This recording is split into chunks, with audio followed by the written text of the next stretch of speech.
మంచిదండి. ఈనాటి ఆదివారపు ఆరాధన కార్యక్రమానికి కూడి వచ్చినటువంటి మీ అందరికీ మన ప్రభువును రక్షకుడైన ప్రభువైన యేసుక్రీస్తు నామమున మీ అందరికీ వందనాలు. ఈనాటి ఉదయకాలాన దేవుడు మనందరికీ మంచి ఆరోగ్యాన్ని ఆశించి ఈ రకంగా మనందరినీ ఇలా కూడుకొని దేవుని నామాన్ని మయంపరచేటువంటి గొప్ప భాగ్యాన్ని మనందరికీ దేవుడు దయచేస్తున్నందుకు మనందరం కూడా ఇప్పుడు ఆయనకు రుణపడి ఉన్నాం కనుక చాలా జాగ్రత్తగా మన జీవితానికి ఏ మాటలు అయితే అవసరమో ఆ మాటలు కూడా ఈరోజు మనందరం కలిసి ధ్యానిద్దామండి. ఈరోజు నేను మీతో చెప్పబోతున్నటువంటి పాఠం ఏంటిది పాఠం పేరు 3 లక్షణాలతో కూడిన సంఘక్షేమాభివృద్ధి. అంటే చాలా లక్షణాలు కలిగి ఉంటారు. వాటిలో మనం మెయిన్గా ఒక 3 లక్షణాల గురించి ఆలోచన చేద్దాం. ఎందుకంటే ఈ యొక్క ప్రపంచంలో చాలా రకాలైనటువంటి చాలా సంఘాలు ఉన్నాయి. ఆ చాలా సంఘాలు ఉన్నటువంటి ప్రజలందరూ వాళ్ళు ఉన్నటువంటి సహవాసులు క్రైస్తవులు ఏం చేస్తూ ఉంటారు, వాళ్ళ సంఘాన్ని వృద్ధి చేసుకోవడానికి రకరకాలైనటువంటి పనులు చేస్తూ ఉంటారు. అంటే సంఘ క్షేమాభివృద్ధి అనొచ్చు, సంఘ అభివృద్ధి అని కూడా అనొచ్చు. అది కూడా గుర్తుపెట్టుకోండి. సంఘ అభివృద్ధి కోసం ప్రతి ఒక్క సంఘంలో ఉన్నటువంటి ప్రతి ఒక్క వ్యక్తి, బోధకుడు కావచ్చు, విశ్వాసి కావచ్చు, పెద్దలు కావచ్చు, ఎవరైనా కానీ ఈ 3 లక్షణాలు కలిగి ఉంటే మన సంఘం అనేది చాలా అభివృద్ధిలో ముందుకెళ్తుందని నా అభిప్రాయం. కాబట్టి లోకంలో చాలా సంఘాలు ఉన్నాయి. ఆ సంఘంలో ఉన్నటువంటి వాళ్ళందరూ ఏం చేస్తూ ఉంటారంటే వాళ్ళ సంఘాలని పెంచుకోవడానికి ఏం చేస్తూ ఉంటారంటే చాలా చాలా రకాలైనటువంటి పనులు చేస్తూ ఉంటారు. పెద్ద పెద్ద మీటింగ్లు పెట్టడం కానివ్వండి, ఇలా చేస్తూ ఉంటారు. ఇలా ఎందుకు చేస్తారంటే వాళ్ళ సంఘాన్ని వాళ్ళు డెవలప్ చేసుకోవడానికి, ముందుకు తీసుకెళ్ళడానికి. కాబట్టి మన సంఘం కూడా క్షేమాభివృద్ధిలో ముందుకు వెళ్ళాలంటే మనం కూడా పెద్ద పెద్ద మీటింగ్లు పెట్టాల్సిన అవసరం లేదులే. కానీ అంటే ఇప్పుడున్న పరిస్థితులు బట్టి ఇప్పుడున్నటువంటి పరిస్థితులు బట్టి పెద్ద పెద్ద మీటింగ్లు పెట్టించి పెద్ద పెద్ద స్పీకర్లు పిలిపించి మనం చెప్పాల్సినంత స్థాయిలో మనం లేము. కాబట్టి మన వంతుగా మనం చేయాల్సినటువంటి కొన్ని పనులు ఉన్నాయి. వాటిని గురించి మనందరం ధ్యానిద్దామండి. మొట్టమొదటిగా ఒక విశ్వాసి కానివ్వండి, ఒక సేవకుడు కానివ్వండి, ఆ సంఘంలో ఉన్నటువంటి పెద్దలు, స్త్రీలు కానివ్వండి, పురుషులు కానివ్వండి, ఉండవలసినటువంటి మొట్టమొదటి లక్షణం ఏంటిదంటే వాళ్ళందరూ ఏం చేయాలి తెలుసా? వ్యక్తిగతంగా సువార్తని ప్రకటించాలి. ఏం ప్రకటించాలి? వ్యక్తిగతమైన వాళ్ళు సువార్తని ప్రకటించాలి. ఇలా వ్యక్తిగతంగా సువార్తను ప్రకటిస్తే చాలా మేలులు అనేవి మన సంఘంలో జరుగుతూ ఉంటాయి. ఫర్ ఎగ్జాంపుల్, ఎక్కడ దాకా ఎందుకు, క్రీస్తు వారు ఉన్నారు. క్రీస్తు వారు ఈ లోకానికి వచ్చినప్పుడు ఆయన చేసినటువంటి సువార్త ఏంటంటే వ్యక్తిగత సువార్త. ఆయన కూడా మొదటగా చేసింది. మొదటగా ఎవరి దగ్గర వెళ్తాడు? పేతురు గారు కానివ్వండి, యోహాన్ గారు కానివ్వండి, ఆంద్రేయ గారు కానివ్వండి, మత్తయ్య గారు కానివ్వండి, వీళ్ళందరి దగ్గరికి ఆయన ఎలా వెళ్ళి చేశాడు సువార్త? ఎలా పిలిచాడు వాళ్ళని? ఒంటరిగానే కదా పిలిచింది. జక్కయ్య గారి దగ్గర కూడా ఒంటరిగానే వెళ్తాడు. మార్తా మరియమ్మ దగ్గర కూడా ఒంటరిగానే వెళ్ళి సువార్త ప్రకటించి వాళ్ళకి దేవుడి మాటలు తెలియజేస్తాడు. కాబట్టి మనం కూడా చేయాల్సినటువంటి మొట్టమొదటిగా ఒక లక్ష్యం ఏంటంటే మన సంఘ అభివృద్ధి కోసం మనం చేయాల్సింది ప్రతి ఒక్కరు కూడా వ్యక్తిగతంగా మన సువార్త అనేది ప్రకటన చేయాలి. కాబట్టి దీని గురించి ఒక మాట చెప్తాడు చూడండి ఒకసారి బైబిల్ గ్రంథంలో. అంటే మనందరం కూడా సువార్త ప్రకటించాలి. ఆ సువార్త ప్రకటించడం అనేది దానికి సంబంధించినటువంటి మాట మనకి పౌలు గారు తెలియజేస్తారు. ఎక్కడంటే అది రోమిలికి రాసిన పత్రిక 15వ అధ్యాయం. రోమిలికి రాసిన పత్రిక 15వ అధ్యాయం 15-16 వచ్చిన దగ్గర, అయినను అన్యజనులను అర్పణ పరిశుద్ధాత్మ వలన పరిశుద్ధపరచబడి ప్రీతికరమగునట్లు నేను సువార్త విషయమై యాజక ధర్మము జరిగించుచు దేవుని చేత నాకు అనుగ్రహింపబడిన కృపను బట్టి అన్యజనుల నిమిత్తము అప్పుడు ఇక్కడ ఏం తెలియజేస్తున్నాడంటే మనకి పౌలు గారు, ఆయన ఏం చేస్తున్నాడంట? నేను సువార్త విషయమై యాజక ధర్మాన్ని జరిగిస్తున్నాడు. అంటే ఇది కొత్త నిబంధన యాజక ధర్మం. అంటే పాత నిబంధనలో కూడా కొంతమంది యాజకులు ఉన్నారు. పాత నిబంధనలో కూడా యాజకులు ఉన్నారు. ఏం పని వాళ్ళ పని? పాత నిబంధనలో ఉన్నటువంటి యాజకుల పని ఏంటిది? దేవుడికి ప్రజలకు మధ్యవర్తిగా ఉంటారు. దేవుడి వాళ్ళు మనుషులు చేసేటువంటి పాపాలకు వాళ్ళు తీసుకొస్తారు. బలు తీసుకొచ్చినప్పుడు ఆ బలువులు క్రతువులు కానీ వాళ్ళ ముందుకు తీసుకెళ్ళడం, వాళ్ళ నిమిత్తం ప్రార్థనలు చేయడం, ప్రత్యక్ష గుడారంలో వాళ్ళ యొక్క దేవునికి సేవ జరిగించడం, పరిశుద్ధ స్థలంలో సేవ జరిగించడం, ఇలా పాత నిబంధన గ్రంథంలో వాళ్ళ పని యాజక ధర్మాన్ని వాళ్ళు జరిగించారు. ఇప్పుడు మనందరం ఎవరు ఏ ధర్మం కింద వచ్చామంటే కొత్త నిబంధన యాజక ధర్మాన్ని మనందరం జరిగించాలి.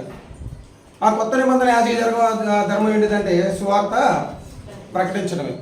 పౌలు గారు అదే కదా చేసింది. ఏమన్నాడు అక్కడ? నేను సువార్త విషయమై యాజక ధర్మము జరిగించుకున్నాడంట.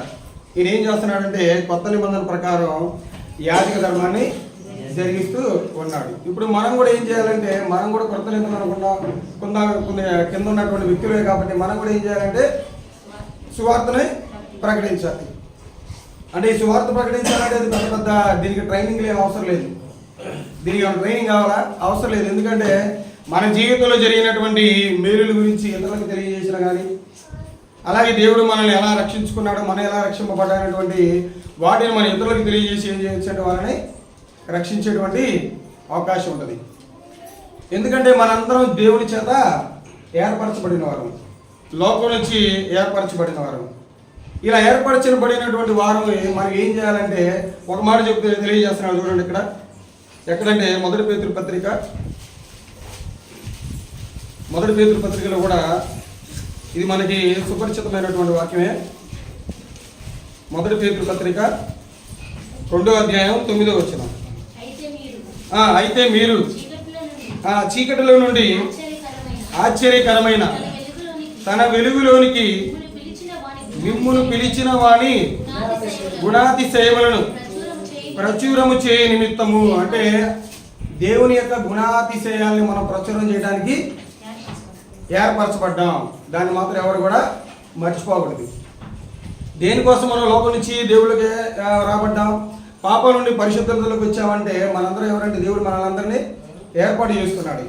ఎందుకు ఏర్పాటు చేసుకున్నాడయ్యా అంటే, ఎందుకు ఏర్పాటు చేసుకున్నాడు? ఆయన యొక్క గుణాతిశయాల్ని మనందరమే ప్రచురం చేయాలి. చేస్తున్నామా? మనందరం ఏం చేయాలంటే కొత్త నిబంధన చట్టం కింద ఉన్నాడు కాబట్టి కొత్త నిబంధన కింద ఉన్నటువంటి మనందరం కూడా యాజకులమే. ఆ యాజకులు ఉన్నటువంటి మొట్టమొదటి లక్షణం ఏంటంటే మనం సొంతగా వ్యక్తిగతంగా మన సువార్తని ప్రకటించాలి. ఆయన గుణాతిశయాన్ని మనం ప్రచురం చేయాలి. ఎవరు కూడా మన సొంత కార్యాలయం మనం చూసుకుంటూ ముందుకు వెళ్ళకూడదు. ఆయన కార్యాలు కూడా చూస్తూ ఉండాలి. ఆయన యొక్క కార్యాలు కూడా మనం ఏం చేస్తూ ఉండాలి? ముందుకు తీసుకెళ్తూ ఉండాలి. అది మన ధర్మం. దేవుడు పెట్టినటువంటి మనకు ఒక ధర్మం. ఆయన యొక్క గుణాతిశయాన్ని మనం ముందుకు తీసుకెళ్ళాలి, చెప్పాలి, అనేకులు మనం రక్షించాలి. అలా రక్షించినటువంటి వ్యక్తులు అయితేనే మనం కొత్త నిబంధన యాజక ధర్మాన్ని మనం నెరవేరుస్తున్న వారుగా ఉంటాం. ముందు కార్యాలు మనం అయ్యే చేయాల్సింది. మనం కూడా ఒక ఎంచుకోవడం కానివ్వండి, కొంతమంది వ్యక్తులు మనం ఎంచుకోవడం కానివ్వండి, వాళ్ళకి సువార్త ప్రకటించడం కానివ్వండి, ఇలా చేస్తూనే ముందుకు వెళ్తాం. కానీ దీనికి ఎగ్జాంపుల్గా చరిత్రలో ఒక మంచి సంఘటన జరిగింది. అపోస్తల కార్యాలలో సంఘానికి గొప్ప హింస జరిగినప్పుడు అక్కడ చెదిరిపోయినటువంటి వాళ్ళందరూ కూడా ఏం చేస్తున్నారంట? మనకి ఎగ్జాంపుల్గా చూడండి ఒకసారి ఏం చేశారు వాళ్ళందరూ. వాళ్ళ జీవితంలో కలిగినటువంటి శ్రమలను బట్టి, ఇరుకులను బట్టి, ఇబ్బందులు బట్టి వాళ్ళు చెదిరిపోయిన వాళ్ళందరూ ఏం చేస్తున్నారు? ఒకసారి అపోస్తల కార్యాలు 8వ అధ్యాయం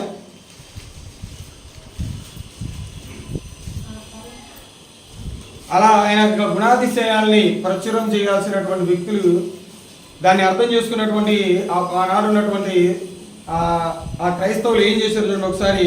8వ అధ్యాయం 1వ వచనం. ఆ కాలమందు యెరూషలేములోని సంగమునకు గొప్ప హింస కలిగినందున అపోస్తలులు తప్ప అందరూ యూదయ సమరయ దేశమందు గొప్ప హింస జరిగిందంట సంఘానికి. ఆనాటి కాలంలో ఒక గొప్ప వధ జరిగించాడు రోమా చక్రవర్తి. ఆ వధ జరిగించేసరికి ఇక్కడ ఉన్నటువంటి క్రైస్తవులు అందరూ ఏమైపోయారు? చెదిరిపోయారు. చాలా మంది చెదిరిపోయారు. మనకు కూడా న్యాచురల్ కలామిటీస్ అని జరుగుతాయంటే ప్రకృతి విపత్తులని, యుద్ధం జరగడం కానివ్వండి, సునామీలు రావడం కానివ్వండి, భూకంపాలు రావడం కానివ్వండి, వరదలు రావడం కానివ్వండి, ఇలాంటివన్నీ మనకు వచ్చినప్పుడు మనం ఏం చేస్తాం? మనం కూడా వెళ్ళిపోతాం అక్కడి నుంచి. వెళ్ళిపోయి ఏం చేస్తామంటాం అంటే అదంతా అయిపోయిన తర్వాత మళ్ళీ వచ్చి మన డబ్బు ఏమైనా ఉందా, మన ఇల్లు ఏమైనా అయిపోయినాయి, మన పిల్లలు ఎక్కడ ఉన్నారు, వీళ్ళు ఎక్కడ ఉన్నారు, వాళ్ళు ఎక్కడ ఉన్నారని మనం ఇవన్నీ చేస్తూ ఉంటాం. అవునా కదా? మన పిల్లలు, మన ఆస్తిపాస్తులు ఏమైపోయినాయో, మనం పెంచుకున్నటువంటి గేదెలు ఏమైపోయినాయో, మన బట్టలు ఏమైనా ఉన్నాయా, మన ఇల్లు ఏమైనా సక్రమంగా ఉన్నాయా అని మొత్తం ఇవన్నీ మనం ఏం చేసుకుంటాం అంటే ముందుకు వచ్చి చెక్ చేసుకుంటూ ఉంటాం. కానీ వీళ్ళు ఏం చేశారంట చూడండి, వీళ్ళు ఏం చేశారంట 4వ వచనంలో చెప్తాడు, కాబట్టి చెదిరిపోయిన వారు సువార్త వాక్యమును ప్రకటించుచు. వీళ్ళు ఏం చేశారంట? చెదిరిపోయిన వాళ్ళందరూ కూడా సువార్తను ప్రకటించుకుంటూ వెళ్ళిపోయారంట. వీళ్ళైతే మరి మా అమ్మ ఆడుంది, మా నాన్న ఆడుంది, మా చెల్లెలు ఆడుంది, మరి నా ఆసుపాసు అక్కడ పోయినాయి కదా, ఇవన్నీ పోయినాయి కదా, మరి నా సహోదరులు ఏంటని వీళ్ళ గురించి ఆలోచించాలా? అన్నీ పోయినా కానీ, అందరూ వదిలేసినా కానీ, ఎవరు వచ్చి మా మీద దాడి చేసినా కానీ మేము సిద్ధపడ్డాం. దేనికి? సువార్తని ప్రకటించడానికి. వాళ్ళందరూ చెదిరిపోయి ఎవరికి వాళ్ళు ఏం చేస్తున్నారంటే ఆ యాజక ధర్మాన్ని మర్చిపోకుండా, కొత్త నిబంధన యాజక ధర్మాన్ని మర్చిపోకుండా, ఆయన యొక్క గుణాతిశయాల్ని చెప్పకుండా ఉండలేకపోవడం వల్ల వాళ్ళందరూ ఏం చేశారు? ఆ వాక్యాన్ని ప్రకటించుకుంటూ వెళ్ళిపోయారు. చెదిరిపోయిన వాళ్ళు చెదిరిపోయినట్టుగా. ఆపల వాళ్ళు వాళ్ళ యొక్క ప్రయాణాన్ని వాళ్ళు ఆపల. దేవుడు వాళ్ళ జీవితంలో చేసినటువంటి మేలుని వాళ్ళు మర్చిపోవాలా. దేవుడు వాళ్ళని ఎలా రక్షించుకునేటువంటి విషయాన్ని మర్చిపోవాలా. మర్చిపోకుండా ఏం చేశారు వాళ్ళు? ఆయన యొక్క మాటల్ని ఇతరులకు తెలియజేసి చాలా మందిని రక్షించుకుంటా వచ్చారు. దీన్ని బట్టి మనం నేర్చుకోవాల్సినటువంటి మొదటి లక్ష్యం ఏంటిదంటే సువార్తని మనం వ్యక్తిగతంగా ప్రకటించాలి. అలా వ్యక్తిగతంగా ప్రకటించినప్పుడైతేనే, ఇప్పుడు మన పరిస్థితులు పెద్ద పెద్ద మీటింగ్లు పెట్టించి ఇతరులు పిలిపించి చెప్పించి అంత స్థాయి కాదు కదా మంది. కానప్పుడు మనందరం ఏం చేయాలంటే వ్యక్తిగతంగా ఎవరికి వాళ్ళు, లోపల చాలామంది ఉన్నారు దేవుని ఎరగని వాళ్ళు, స్త్రీలైనా కానివ్వండి, పురుషులైనా కానివ్వండి, వాళ్ళతో మనం కలిసినప్పుడు నానా రకాలైనటువంటి విధానాలతో మనం మాట్లాడకుండా వాళ్ళని ఎంతవరకు అయితే అంతవరకు మన మాటల ద్వారా, మన సువార్త ద్వారా వాళ్ళని మార్చగలిగేటువంటి ప్రయత్నాలు మనందరం చేస్తూ ఉండాలి. అలా చేసినట్లయితేనే మనం మన యొక్క కొత్త నిబంధన యాజక ధర్మాన్ని మనం నెరవేర్చిన వారిగా మనం ఉంటాం. ఆనాడు దాన్ని గమనించారు. ఆనాటి కాలంలో ఉన్నటువంటి వాళ్ళు మనకు మాదిరి కదా. వాళ్ళు ఏం చేశారంటే ఆ యాజక ధర్మాన్ని మర్చిపోకుండా దాన్ని గట్టిగా పట్టుకొని చెదిరిపోయినా కానీ వాళ్ళు వీటి గురించి ఆలోచించారు. వాళ్ళ జీవితంలో కోల్పోయినటువంటి వారి గురించి ఆలోచించాలి. వాళ్ళు ఒక్కదాని గురించి ఆలోచించారు. ఏంటంటే ప్రాణం ఉంటే చాలు, మాకు ప్రాణం ఉంటే చాలు. ఆ ప్రాణం ఉండని బట్టి దేవుడు ఇచ్చినటువంటి ఆశను బట్టి మేము సువార్తని ప్రకటించకుండా వెళ్ళిపోయాము. కాబట్టి ప్రతి ఒక్కరికి కూడా మనందరం కలిసి ఆలోచించాల్సింది ఏంటంటే సమయాన్ని మనం పోనివ్వకుండా సమయం దొరికినప్పుడల్లా ఇలా వ్యక్తిగతంగా మన సువార్త ప్రకటించడానికి మనం ముందుకు వెళ్తూ ఉండాలి.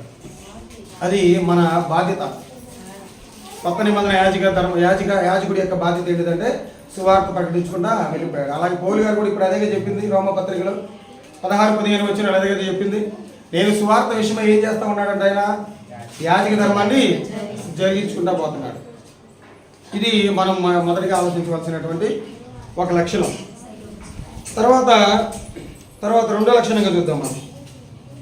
తర్వాత రెండో లక్షణంగా ఇలా సువార్త ప్రకటించడం అనేది మాత్రమే కాకుండా మనం ప్రకటించినటువంటి సువార్తకి ఫలాలు రావాలంటే, మనం ప్రకటించినటువంటి వాటికి, మనం ప్రకటించినటువంటి ఆ పనులకి, మన శ్రమకి ఫలితం రావాలంటే మనం ఎలా ఉండాలో తెలుసా? మన జీవితం ఏమైపోవాలంటే సువార్తగా మారిపోవాలి. మన జీవితం ఎలా మారిపోవాలి? సువార్తగా మారిపోవాలి.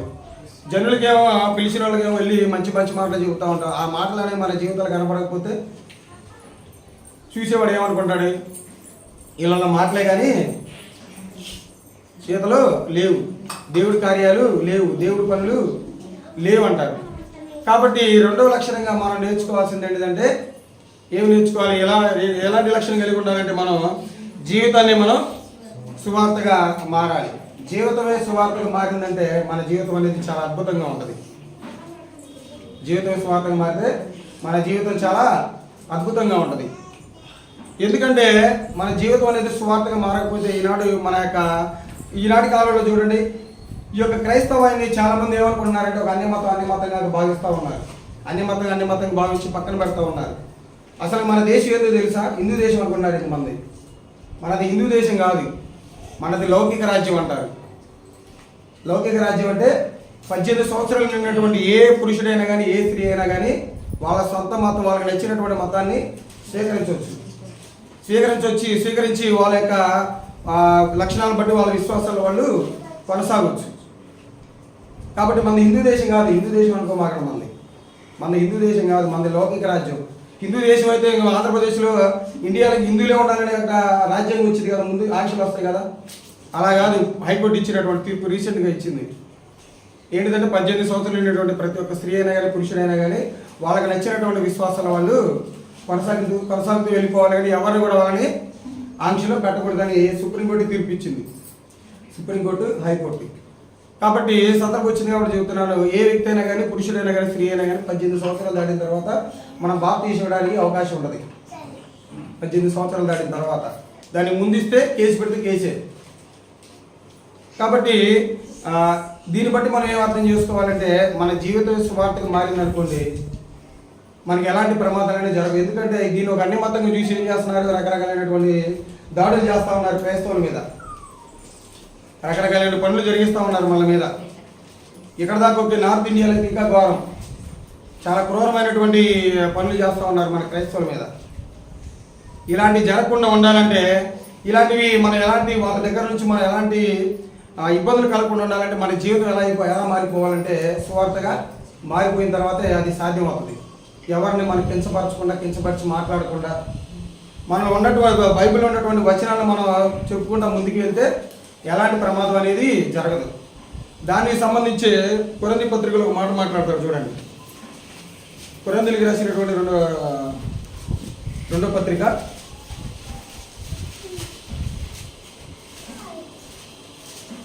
3వ అధ్యాయం 2-3 వచనాలు చదువుకుందాం.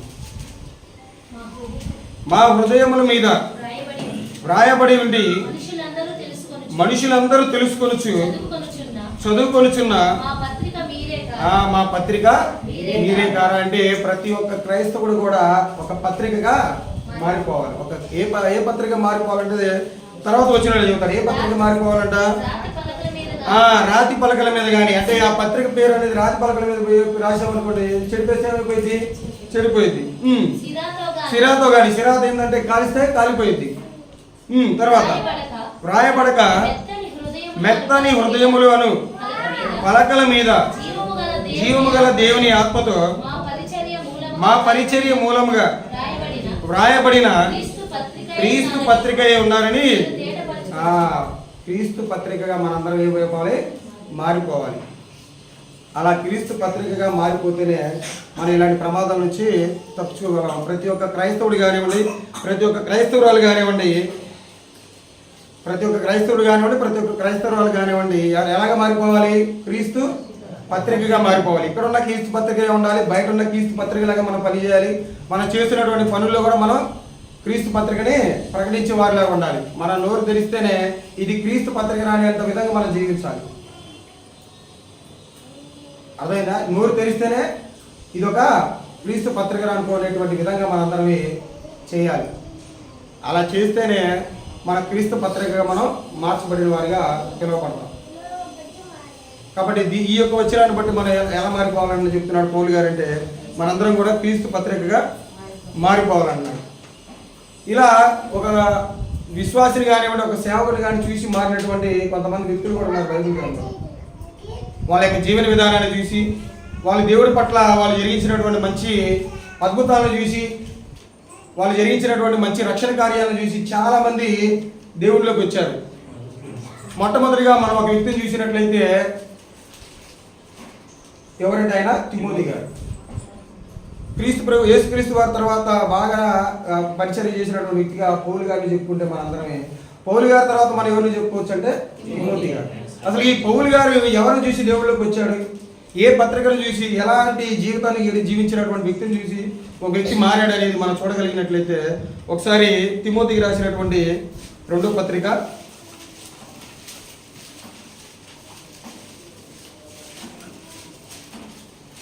తిమోతి గారికి రాసినటువంటి రెండో పత్రిక 3వ అధ్యాయం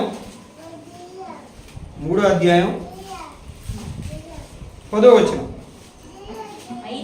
అయితే నీవు నా బోధను, నా ప్రవర్తనను, నా ఉద్దేశమును, నా విశ్వాసమును, నా దీర్ఘశాంతమును, నా ప్రేమను, నా ఓర్పును అంతియోకయు, ఇకోనియా, లుస్త్రా అను పట్టణములలో నాకు కలిగినట్టి హింసలను, ఉపద్రవములను తెలుసుకొనిన వాడవై నన్ను వెంబడించితివి. అట్టి హింసలను సహించితిని గాని వాటన్నిటి నుండి ప్రభువు నన్ను తప్పించెను. అంటే వేరే వేరే చోట తిమోతి గారు వాక్యాలు విన్నా కానీ, వాక్యాలు చదివినా కానీ, వారి తల్లిదండ్రులు నేర్పించినా కానీ ఆ క్రీస్తు పత్రిక ఎవరిలో కనబడిందంట అంటే పౌలు గారిలో కనబడింది. ఇలాంటి లక్షణాలన్నీ చూశాడు తిమోతి గారు పౌలు గారి పక్కన నుండి. ఆయన ప్రేమను చూశాడు, ఆయన ఓర్పును చూశాడు, ఆయన బోధన చూశాడు, ఆయన ప్రవర్తన చూశాడు, ఆయన ఉద్దేశాన్ని చూశాడు, ఆయన దీర్ఘశాంతాన్ని చూశాడు. ఇన్ని లక్షణాలు చూడబట్టే ఆయన ఇన్స్పైర్ అయ్యి ఏం చేశాడంటే ఆయన దేవుళ్ళకి వచ్చాడు.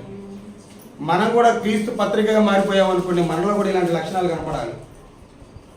ఇతరులు చెప్పుకొని మనల్ని చూసి మారేంత విధముగా మన మాట్లాడేటువంటి మాటలు చూసేటివి మారేంత విధంగా మన జీవితాలు అనేవి మనం మార్చుకుంటా ఉండాలి. అలా పౌలు గారు జీవించకపోతే అంత పెద్ద తిమోతి గారు వచ్చేవాడు కాదు సేవలోకి, అవునా కదా? అలా తన యొక్క జీవితాన్ని క్రీస్తు పత్రికగా మార్చుకొని ఇతరులకి చూపించకపోతే ఇంత గొప్ప సేవకుని మనం చూసేవాళ్ళం ఆ బైబిల్లో. ఎవరు చూసే ఆయన మారిందంటే పౌలు గారిని. ఇన్ని శ్రమలు, ఈ రకమైనటువంటి ప్రేమని, ఓర్పుని, సహనాన్ని, ఆయన కలిగినటువంటి హింసల్ని, బాధల్ని, ఆయన బోధని ఇవన్నీ చూసి ఆయన మారి దేవుళ్ళలోకి వచ్చాడు. అలా ఇలాంటి లక్షణాలు, ఇలాంటి క్రీస్తు పత్రిక కలిగినటువంటి లక్షణాలు మనందరం కూడా కలిగి ఉండాలి. కలిగి ఉంటే దేవుడు మనల్ని మన జీవితంలో మంచి కార్యాలు చేస్తాడు, కొన్ని రక్షణ కార్యాలు చేస్తాడు. మన సంఘం అనేది అభివృద్ధి పాటలో ముందుకు వెళ్తూ ఉంటుంది. అలా మనం జీవించకుండా మనం రకరకాలైనటువంటి జీవితాలు మనం జీవించామంటే మాత్రం మన సంఘం అనేది ఎలా ఉంటుంది అంటే ఎక్కడ వేసిన గొంగలి అక్కడలాగే ఉంటుంది.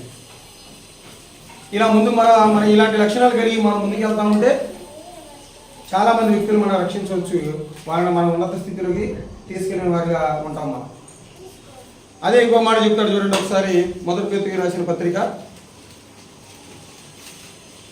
పేతురుగా రాసినటువంటి మొదటి పత్రిక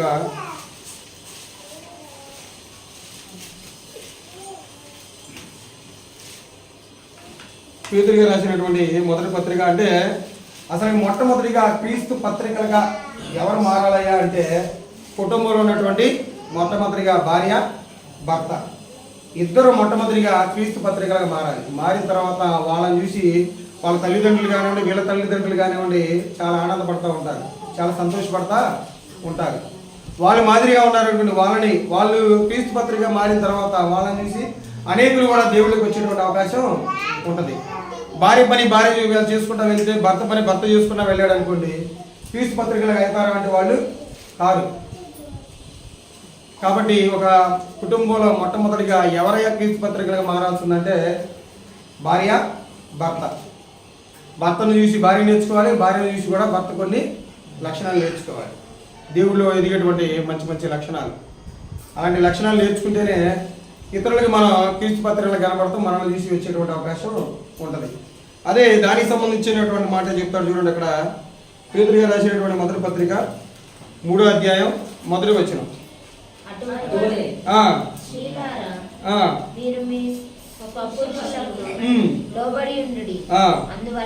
అందువలన వారిలో ఎవరైనా వాక్యమునకు అవిధేయులైతే వారి భయముతో కూడిన మీ పవిత్ర ప్రవర్తనను చూసి వాక్యము లేకుండానే తమ భార్యల నడవడని వలన, అంటే మనం క్రీస్తు బోధన మనం ప్రకటించకపోయినా కానీ, వాళ్ళు ప్రకటించకపోయినా కానీ, వాళ్ళ కరపత్రికలు పంచకపోయినా కానీ, వాళ్ళ యొక్క ప్రవర్తన బట్టి దేవుడు మారేటువంటి దేవుళ్ళకి వచ్చేటువంటి అవకాశం కూడా ఉంటుంది.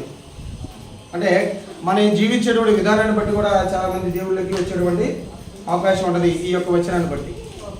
కాబట్టి మనం నేర్చుకోవాల్సింది ఏంటిదంటే రెండవ లక్షణంగా మన జీవితం ఎలా మారిపోవాలంటే సువార్తగా మారిపోవాలి.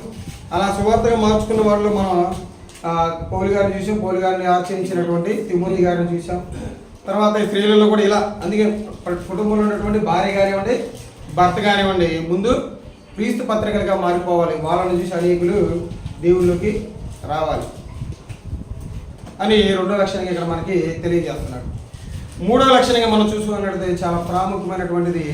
మూడో లక్షణంగా ఆ జీవితం అనేది, ఆ క్రీస్తు పత్రిక అనేది ఆదర్శప్రాయంగా ఉండాలి. ఆదర్శప్రాయంగా ఉండాలంటే మాదిరికరంగా ఉండాలి. అంటే నువ్వు సువార్త ప్రకటన చేసిన తర్వాత, కొంతమంది నువ్వు రక్షించిన తర్వాత, సంఘంలోకి వచ్చిన తర్వాత వాళ్ళకి నీ యొక్క జీవితం అనేది ఎలా ఉండాలంటే, మన జీవితం అనేది ఎలా ఉండాలంటే ఆదర్శప్రాయంగా ఉండాలి. మూడో లక్షణం ఏంటిదంటే ఆదర్శప్రాయంగా ఉండాలి, మాదిరికరమైనటువంటి జీవితాన్ని జీవించాలి. మనం ఎంత సువార్త ప్రకటించినా, ఎంతమంది దేవుళ్ళకి వచ్చినా కానీ మన జీవితం అనేది ఇతరులకి ఆదర్శప్రాయంగా లేకపోతే వాళ్ళు నిలబడగలుగుతారంటే నిలబడలేరు. కాబట్టి ప్రతి ఒక్క క్రైస్తవుల కుటుంబం కానివ్వండి, క్రైస్తవురాల కుటుంబం కానివ్వండి, దేవుళ్ళకి వచ్చిన తర్వాత వాళ్ళ సంఘంలో క్షేమాభివృద్ధి కోరుకున్న వాళ్ళైతే వాళ్ళ జీవితం ఎలా ఉండాలంటే ఆదర్శప్రాయంగా ఉండాలి. అంటే మాదిరికరంగా వాళ్ళ కుటుంబం అనేది, క్రైస్తవులు అనేవాళ్ళు కుటుంబం కానివ్వండి, క్రైస్తవులు అనేవాళ్ళు ఆదర్శప్రాయంగా వాళ్ళు జీవించాలి. ఏమిటి ఆధారం, అసలు ఆదర్శప్రాయం అంటే ఏంటనేది మనం ఒక వచనం చూసుకుందాం. తీతుకు రాసిన పత్రిక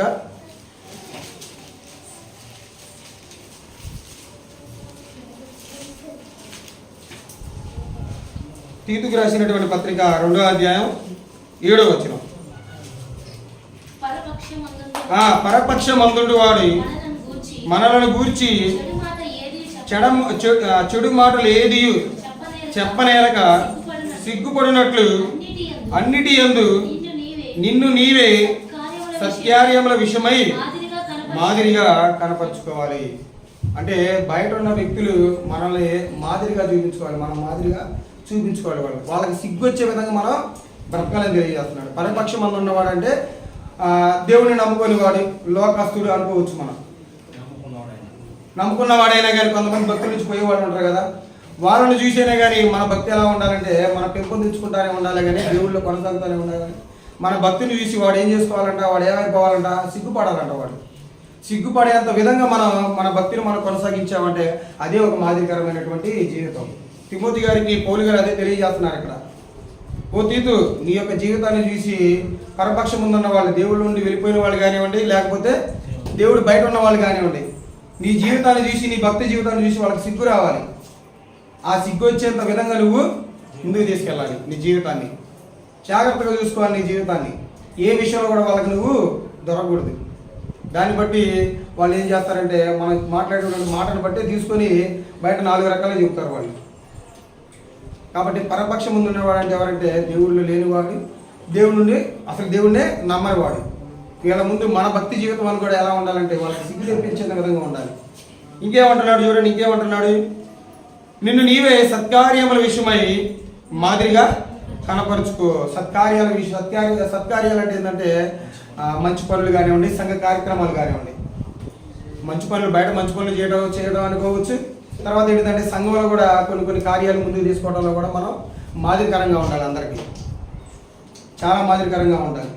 కొంతమంది అంటారు, ఏముందిరా సంఘంలో వాక్యం ఉండదు, ఒక ఇది ఉండదు, ఒక అది ఉండదు అంటూ ఉంటారు. వస్తేనే తెలిసేది, ఇక్కడికి వచ్చి చూస్తేనే ఇక్కడికి తెలిసేది. బయట నుండి ఎవరైనా మాట్లాడగలరు.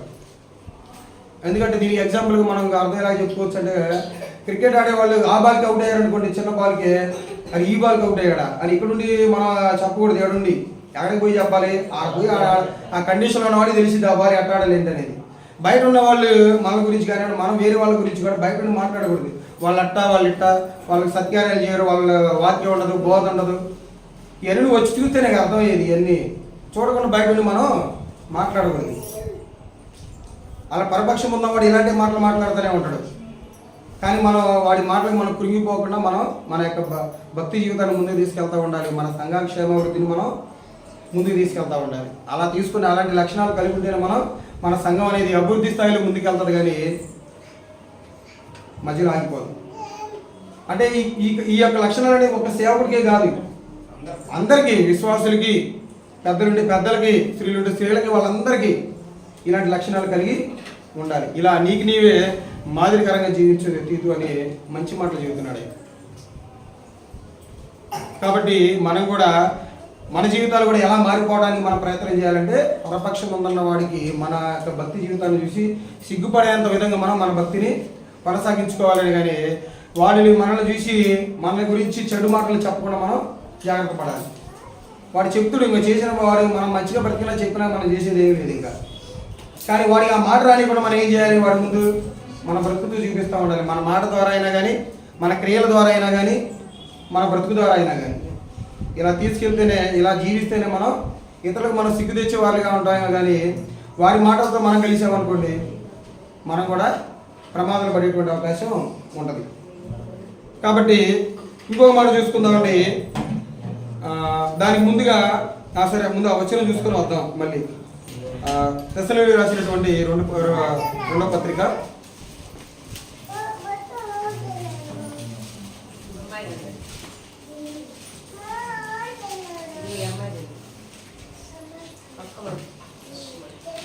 ఎలా జీవించమని చెప్పాడు పౌలు గారు తీతు గారిని?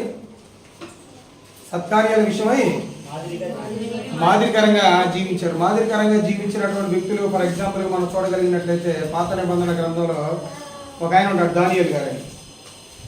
ఎలా జీవించాడు ఆయన మాదిరి మనకు తెలుసు.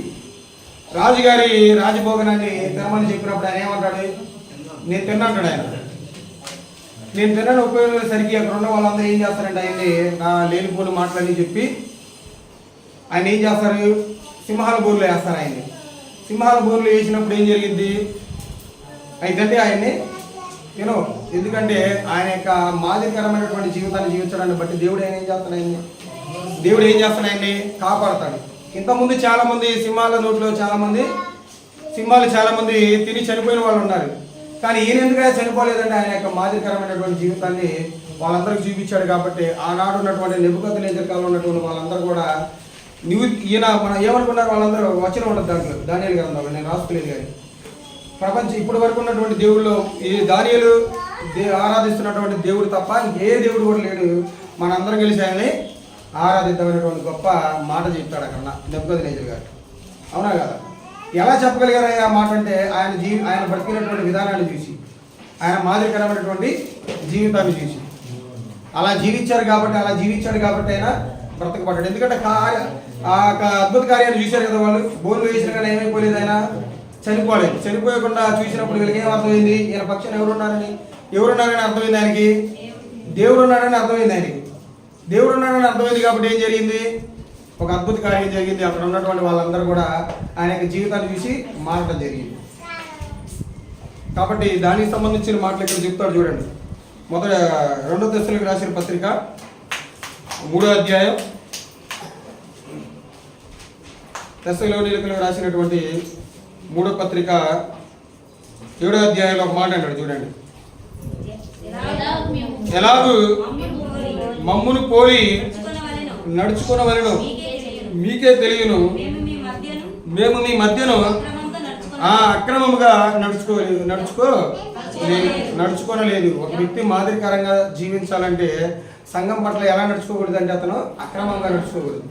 ఇంకా ఎవని వద్దను ఉచితముగా ఆహారం పుచ్చుకొనలేదు, మేము మీలో ఎవనికి భారముగా ఉండకూడదని ప్రయాసముతోను కష్టముతోను రాత్రి పగళ్ళు పని చేయొచ్చు జీవనము చేసితిమి అని చెప్పాడు.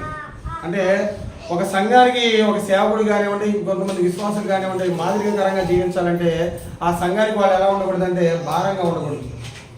ఎందుకంటే ఎవరి భారాలు వాళ్ళకు ఉన్నాయి. సంఘంలో ఉన్నటువంటి విశ్వాసాలు కానివ్వండి, సేవకుడైనా కానివ్వండి, ఎవరికి కూడా ఏమి ఉండకూడదు, ఎలా ఉండకూడదు అంటే భారంగా ఉండకూడదు. తన పని తాను దేవుడు ప్రసాదించినటువంటి శక్తిని బట్టి అతను తాను పని చేసుకుంటూ పోవాలి. ఆనాడు ఉన్నటువంటి కాలంలో వాళ్ళు కూడా అదే చేశారు. సంఘానికి మాదిరికరంగా ఉండడానికి పౌలు గారు ఏం చేశారంటే ఆయన చూడండి 8వ వచనంలో, ఎవని యొద్ద ఉచితంగా ఆహారం పుచ్చుకోనలేదు, మేము మీలో ఎవనికి భారముగా ఉండకూడదని ప్రయాసముతోను కష్టముతోను రాత్రి పగలు పని చేయొచ్చు. చూడండి ఎంత మాదిరికరంగా జీవించారు సంఘంలో వాళ్ళు. ఎందుకంటే ఆ సంఘంలో ఏం జరుగుతుందంటే చాలా మంది కూడా ఏ పని బాట లేకుండా ఎలా పడితే అలా జీవిస్తూ ఉన్నారు సంఘంలో ఉన్నటువంటి వ్యక్తులందరూ కూడా. వాళ్ళని గమనించినటువంటి పౌలు గారు ఏం చేశారంటే వాళ్ళకి మాదిరికరంగా జీవించుకోవడానికి వాళ్ళకి ఏం చేశారు? వాళ్ళ ముందే పని చేయడం, రాత్రి పగలని పని చేయడం, ఆహారం పుచ్చుకోవడం, అలాగే దేవుని పరిచయం చేయడం. ఇలాంటివి చేసుకుంటూ వచ్చారు వాళ్ళందరికీ. ఇలా మాదిరి కనబడుకుంటూ వచ్చారు కాబట్టి వాళ్ళందరూ మారిపోవడానికి అవకాశం ఉంటుంది. అదే చేశాడు చూడండి ఆయన. ఇంకా మీరు మమ్మును పోలి నడుచుకోవాలని మమ్మును మేము మాదిరిగా, అది చూడండి ఏమన్నాడు, మీరు మమ్మల్ని పోలి నడుచుకోవాలని మీ ముందు మేము ఇలా చేసుకుంటా ఈ పని ఇలాంటి పనులను చేసుకుంటా వచ్చినాం. కష్టపడి పని చేయాలి, దేవుని పని చేయాలి, మనం కడుపు నింపుకోవడానికి పని చేయాలి, ఆ కడుపు నింపుకోవడానికి శక్తిని ఇచ్చేటువంటి దేవుని పని కూడా మనందరమే చేయాలి. దాన్ని బట్టి మేము ఇలా మీకు మాదిరిగా ఉంచుకోవడానికి మేము నడుచుకున్నాం అన్నాడు. ఇంకేమన్నాడు, ఇలా చేసితిమి కానీ మాకు అధికారము లేదని చేయలేదు. అంటే ఈ 9వ వచనం మాటలు కొంచెం నెగిటివ్గా తీసుకుంటారు. ఏమంటారు, మీరు మమ్మల్ని పోలి నడుచుకునే వాళ్ళని అని. ఇప్పుడు ఈ మాట మనం చెప్పామనుకోండి, కొంచెం దాన్ని డిగ్రేడ్ చేస్తారు దాన్ని. అబ్బో వీడు ఈ మాట చెబుతున్నాను. ఏమో మన వాక్యం మన జీవితంలో ఉండి దాని ప్రకారంగా జీవిస్తే అదే అయిపోదా? దేవుడి మాటల ప్రకారం జీవిస్తున్నట్టే మనం దేవుని వాక్యాన్ని ప్రకటించేటువంటి మనందరూ ఆ వాక్యాన్ని మనం ముందుకు తీసుకెళ్తున్నాం అంటే దేవుడు చెప్పినటువంటి వాక్య ప్రకారం మనం పోలి నడుచుకున్నట్లే కదా. దానికన్నా అది పెద్ద విషయమా? దాని పోతాతలు పెట్టి చూడాలా? అవసరం లేదు.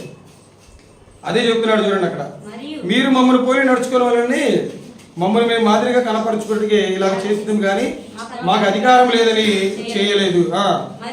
మరియు మేము మీ యొద్ద ఉన్నప్పుడు ఎవడైనా ఆ పని చేయనొల్లని ఎడల వాడు భోజనం చేయకూడదని మీకు ఆజ్ఞాపించింది కదా. ఇంతకుముందే చెప్పారంట, ఎవడైనా కానీ కష్టపడి పని చేయాలి, ఆ పని చేసిన దాన్ని బట్టి దేవునికి స్తుతించాలి, ఆయన పని చేయాలి, ఇలా చేసుకుంటూ పోవాలి. అసలు ముందు వాళ్ళు దేవుడి పని కాదు, ముందు వాళ్ళు తినడానికి కూడా పని చేసుకోవట్లే వాళ్ళు. ఇంకేం మాదిరి ఉంటుంది మిగతా వాళ్ళకి? కాబట్టి ఇలా మాదిరిగా ఉండడానికి ఏమని చెప్తున్నాడు ఆయన చెప్పండి చూడండి. మీలో కొందరు ఏ పని చేయక పరుల జోలి పోవచ్చు అక్రమంగా నడుచుకొచ్చున్నారని వినుచున్నాము. అట్టి వారు ఆ సంఘంలో ఉన్నటువంటి వాళ్ళందరూ ఎలా నడుచుకున్నారంటే అక్రమంగా నడుచుకున్నారట వాళ్ళందరూ. అంటే పని చేయట్లేదు, వాళ్ళ పొట్టకి వాళ్ళు పని చేసుకోవట్లేదు, అలాగే దేవుడి పని కూడా వాళ్ళు చేయట్లేదు. వీళ్ళని బట్టి పౌలు గారు ఏం చేశారంటే వాళ్ళకి ఎక్కడికి వెళ్ళి వాళ్ళకి మాదిరికరంగా చేసి చూపించాడు. ఇదిగో మీరు ఇలా ఉండాలి, మీరు ఇలా జీవించాలని చెప్పాడు వాళ్ళకి. ఎవరు కూడా ఏ పని చేయకుండా ఆహారం పుచ్చుకోవడానికి అనర్హులు. మనం కూడా అంతే. మనం ఏ పని చేయకుండా సోమరపోతులుగా ఉన్నాం అనుకోండి, మనం కూడా ఆహారం తినడానికి అర్హులం కాదు. అది భౌతికపరమైనటువంటి ఆహారం అయినా కానీ దేవుడి పని అయినా కానీ ఇది రెండు చేసే మనం ఆహారాన్ని పుచ్చుకోవాలి. అలా పుచ్చుకుంటేనే దాన్ని బట్టి చెబుతున్నాడు చూడండి. ఇంకా ఇంకేమంటున్నాడు చూడండి 11వ వచనం, మీలో కొందరు ఏ పని చేయక పరుల జోలికి పోవచ్చు అక్రమంగా నడుచుకొచ్చున్నారని వినుచున్నాము. అట్టి వారు నెమ్మదిగా పని చేయొచ్చు, సొంతంగా సంపాదించుకునే ఆహారం భుజింపవాలని మన ప్రభు అయిన యేసుక్రీస్తు పేరిట ఆజ్ఞపూర్వకంగా హెచ్చరిస్తున్నాము. ఎవరైనా కానీ సోమరపోతులుగా ఉండమాకండి, పరుల జోలికి వెళ్ళమాకండి, అక్రమంగా నడుచుకోమాకండి, ఊరి పనులు వాళ్ళు చేసుకుంటూ వెళ్ళండి. అలాగే దానితో పాటుగా దేవుడి పని కూడా చేయండి. మీరు అలా చేసి జీవిస్తేనే మీరు మాదిరికరంగా ఉంటారు. మిమ్మల్ని చూసి కొంతమంది బయట వాళ్ళు లోపలికి వచ్చేటువంటి అవకాశం ఉంటుంది. ఇప్పుడు ఆ తెస్సలోనికలో ఉన్న సంఘం వాళ్ళు దేవుడి పరిచయం పట్టించుకోకుండా వాళ్ళు తినడానికి కూడా పని చేయకుండా ఎలా పడితే అలా జీవిస్తున్నారు అనుకున్నారు. వాళ్ళ బట్టి ఎవరైనా వస్తారా? వాళ్ళని మాదిరిగా తీసుకుని ఎవరైనా వస్తారు దేవుళ్ళ కంటే? రారు.